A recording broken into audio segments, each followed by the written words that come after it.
और अब सवाल यह है कि ईरान के न्यूक्लियर प्लांट पर ईरानी सुरक्षा को अमेरिकी सेना भेदेगी कैसे। दरअसल अमेरिकी सेना B-2 बॉम्बर्स का इस्तेमाल कर पहले ईरानी सुरक्षा घेरे में सेंध लगाएगी, फिर फारस की खाड़ी से नौसेना हमला करेगी, जिसका मकसद होगा न्यूक्लियर प्लांट पर सतह के टारगेट्स को नष्ट करना, जिसके लिए टॉम हॉक क्रूज मिसाइलों का इस्तेमाल किया जाएगा। और जब सतह पर सुरक्षा घेरा टूटेगा तब स्पेशल फोर्सेस न्यूक्लियर प्लांट पर हमला करेंगी, जिसके लिए अब समंदर के रास्ते अमेरिका की स्पेशल फोर्स जल्द ही पूरी सैन्य तैयारी के साथ फारस की खाड़ी में पहुंचने वाली है। क्योंकि ईरान की न्यूक्लियर फैसिलिटी में कई लेयर की सुरक्षा है, जिसमें अमेरिकी सेना का आमना सामना होगा। न सिर्फ सामना बल्कि ईरान के जवाबी हमलों से भी अमेरिकी सेना को बचना होगा, जो एक बड़ी चुनौती है। पहली लेयर में ईरान ने S-300, खोर्दात 15 जैसे एंटी एयरक्राफ्ट सिस्टम्स की लेयर डिफेंस तैनात कर रखी, जिसे भेद पाना एक मुश्किल काम है। दूसरे लेयर में कई टनल्स और कंक्रीट शील्ड्स बनाए गए हैं, जो एक भूल भुलैया की तरह है। तीसरी लेयर में ईरान ने बारूदी माइंस बिछा रखी, जिसे पार करना अमेरिकी सैनिकों के लिए बड़ी चुनौती साबित होगा। वहीं चौथी लेयर में IRGC के स्पेशल कमांडोज की तैनाती है, जो 24 घंटे मुस्तैद रहते हैं। मेरा ख्याल है कि अब अगर जो ट्रंप बहुत मुश्किल में पड़ गया तो ये B-2 बॉम्बर लाएगा, F-15 लाएगा और P-1 बॉम्बर लाएगा और कारपेट बॉम्बिंग भी करेगा। कारपेट बॉम्बिंग मतलब दे दनादन, अभी तो सिविलियन को इतना नहीं मारा, लेकिन कारपेट बॉम्बिंग हो सकता है, क्योंकि उनको पता है नहीं होगा कहाँ इन्होंने ये परमाणु बनाने की और जो परमाणु यूरेनियम उन्होंने बना के रखा है कहाँ रखा है। और देखिए एक बड़ी खबर है, ईरान के ट्रू प्रॉमिस 4 की 74वीं लहर, ऑपरेशन ट्रू प्रॉमिस 4 की 74वीं लहर। इजराइल अमेरिका पर ईरान ने मिसाइलें दागी हैं। अमेरिका की 5th फ्लीट को भी निशाना बनाकर अटैक किया गया है। मनीष हमारे संवाददाता ज्यादा जानकारी के साथ जुड़े हुए। मनीष के पास चलते हैं। मनीष, डिमोना अटैक और उसके बाद उससे पहले डिएगो गार्सिया पर अटैक की कोशिश, क्या ईरान ने अपना नेक्स्ट लेवल दुनिया को, मनीष आप तक मेरी आवाज आ रही हो तो क्या ईरान ने नेक्स्ट लेवल दिखा दिया अपना डिएगो गार्सिया और डिमोना अटैक के बाद?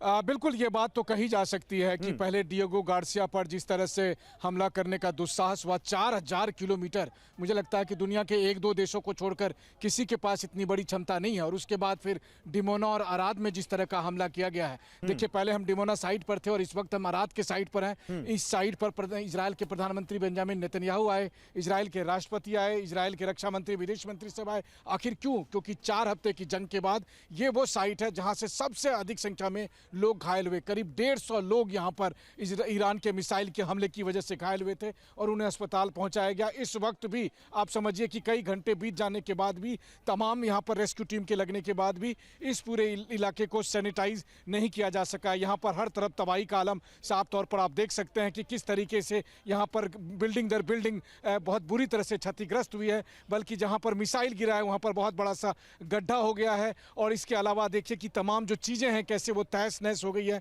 यहां पर मटिया मेट होने की स्थिति आ गई है। मुझे नहीं लगता कि इसमें से कोई भी एक बिल्डिंग बची है जिसका इस्तेमाल किया जा सकता है, बल्कि ये असर था मिसाइल का यहां पर, ना केवल इस साइड में बल्कि दूसरे साइड में भी। और ये जो पूरा कॉम्प्लेक्स है, अगर मैं कहूं कि एक बड़ा सा कॉलोनी जो है वो बुरी तरह से यहां पर प्रभावित हुई है। और ये यहां पर तबाही और विध्वंस के वो मंजर TV9 के कैमरे पर हमारे दुनिया भर के दर्शक देख सकते हैं। तो ये क्या है? ये है ईरान की मिसाइल की ताकत, जिस ईरान ने अपने 4000 किलोमीटर हमारे दर्शकों को ये बता दीजिए कि अराद तेल अवीव से कितना दूर है और कितना, क्यों यहां पर ईरान ने मारा, आखिर इसकी अहमियत क्या है?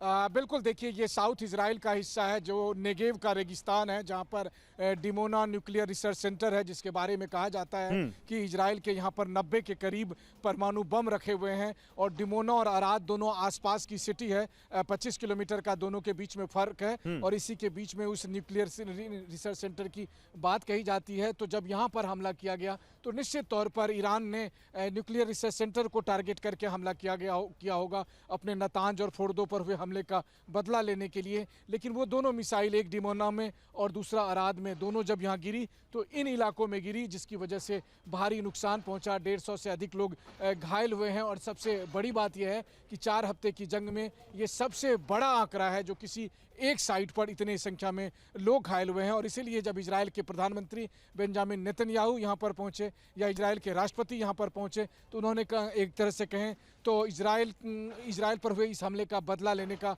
ऐलान कर दिया है कि और साफ तौर पर कहा है कि जिस तरीके से ईरान उनके सिविलियन को अटैक कर रहा है तो ऐसे में ईरान को उसकी सजा मिलेगी। तो मामला साफ है कि 4 हफ्ते बाद भी ये जंग अब नेक्स्ट लेवल पर जा रहा है, जहां पर इसका स्केल और अधिक बड़ा होगा। मनीष, और इसीलिए जो आप विध्वंस के सबूत दिखा रहे हैं, ईरान ने जो विध्वंस मचाया है, किया है इनफैक्ट इजराइल में, वो बताता है कि ईरान 23वें दिन भी, अभी जंग के 23 दिन हो जाने के बावजूद अभी भी बहुत घातक है और घायल है, इसलिए ज्यादा घातक है। ये साफ दिख रहा है यहाँ पर। बहुत बहुत शुक्रिया मनीष आपका इन तमाम जानकारियों के लिए। लेकिन अब बात ईरानी सेना की उस सीक्रेट शक्ति की जिसके दम पर वो न सिर्फ युद्ध में बनी हुई है बल्कि इजराइल और अमेरिकी सेना की मुश्किलें लगातार बढ़ा रही। ट्रंप और नेतन्याहू ईरान की टॉप लीडरशिप को चुन चुन कर खत्म कर रहे हैं। बावजूद इसके ईरान में ना तो तख्ता पलट हो पा रहा है और ना ही ईरानी सेना कमजोर नजर आ रही है। ईरानी सेना सरेंडर करने के बजाय संपूर्ण अरब में बारूदी कहर ढा रही है। सवाल यही है कि आखिर वो कौन सी शक्ति है जिसके दम पर ईरान अब भी जंग में मजबूती के साथ टिका हुआ है। सवाल यही है कि शीर्ष नेतृत्व के खात्मे के बाद भी ईरान जंग में कैसे टिका हुआ है। टॉप लीडरशिप के खात्मे के बाद भी ईरान में तख्ता पलट क्यों नहीं हो पा रहा है।